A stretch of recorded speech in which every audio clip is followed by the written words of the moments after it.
අපේ අන්ඩර්වොටර් clean up එකේ දෙවැනි දවස අවසාන වෙද්දී අපිට පුළුවන් වෙලා තියෙනවා කිලෝග්‍රෑම් 1000ට වැඩි කුණු ප්‍රමාණයක් එකතු කරගන්න. ඉතින් ඒ පළවෙනි දවසයි දෙවෙනි දවසයි ඉවර වෙද්දී දැන් අපිට මේ වගේ කුණු ප්‍රමාණයක් එකතු කරගන්න මොන වගේ තත්ත්වයක්ද තිබ්බේ කියලා අපි දැනගමු සෑම් අයියගෙන්. ඔව්. ඉතින් හෙලෝ මම කියන්නම් මුලින්ම මේ ඔක්කොම අන්ඩර්වොටර් තිබිච්ච දේවල්. ඒතකොට අපි පළවෙනි දවසේ ඩල් සයිඩ් දෙකක වැඩ කරා. ඒතකොට සැන්ඩි රීෆ් එකයි අනිත් රීෆ් එක අපි කරේ ලයිෆ් සේවිං පොයින්ට් එක. ඒ දෙකේම අපි කුණු අරන් ආවා. ඒතකොට අපේ ආසන්නම ගාන මම හිතන්නේ 1000. ලස්සන ශ්‍රවම් කරා. ඒ වගේම අපි දෙවෙනි දවසේ අපි කරා රීෆ් එක අපි ක්ලීන් කරා. ඒ කියන්නේ කොරල් ස්ට්‍රක්චර් එක උඩ තිබිච්ච තෙල් කෑලි, එතකොට තංගුස් කෑලි, එතකොට ඊට අමතරව ගෝණි හැම රෙදි කෑලි තිබිච්චව අපි අයින් කරා. හැබැයි අද ඊයේ දවසයි අද දවසයි අතර අපිට වෙනසක් තියෙනවා. මොකද අපි ඊයේ කිලෝ 1000ක් කවර් කරා. බට් අද කිලෝ 150ක් 170ක් අතර මම හිතන විදිහට අපිට සුද්ධ කරන්න ඕනේ. ඉතින් මම හිතන්නේ මොකද අපිට ඊයේගේ ස්පීඩ් එකෙන් අද කරන්න බෑ. මොකද අපි ඒකට බොහොම කාම් එකේ අපි රීෆ් එකෙන් ගලවන්න ඕන නෙට්ස් එක. නැත්නම් අපි රීෆ් එක ඩැමේජ් කරනවා. මොකද අපේ පළවෙනි අරමුණ රීෆ් එක බේර ගන්න එක. ඉතින් මේ වෙලාවේ අපි රීෆ් එක බේර ගන්න එක කරන්න තමයි මේ ඔක්කොම දේවල් කරන්නේ.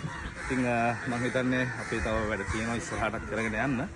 අපි බලමු හොඳ කුණු ටිකක් එළියට අරගෙන මේ නේචර් එකට හොඳ සර්විස් එකක් දීලා ඒ පරිසරයේ ලස්සනට තියාගෙන ඉස්සරහට යන්න. රයිට් මේ පේනවද මේ මොකද්ද කියලා ඔයාලට? මේ ටී-ෂර්ට් එක. ඒකවල මේ ටී-ෂර්ට් එක අපි ඇහිඳේ ගලව ගත්තේ කොරල් එකක් උඩ. සම්පූර්ණ කොරල් ස්ට්‍රක්චර් එක උඩ මෙයා වහගෙන තිබ්බේ. ඒකට යට තියෙන මේකට යටින් තියෙන කොරල් එක සම්පූර්ණ බ්ලීච් වෙලා මැරලා තිබ්බේ.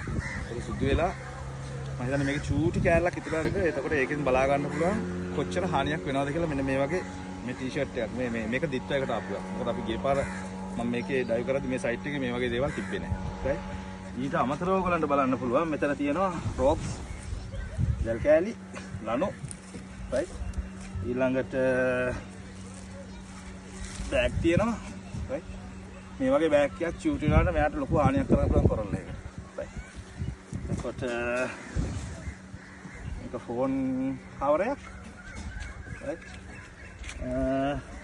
මේ වගේ ගොඩක් ಜಾති තියෙනවා. මෙතන අඬවැයකුත් තියෙනවා. right. ඔව්. ඉතින් අපි මේ වගේ තෝගයක් අරන් ආවේ.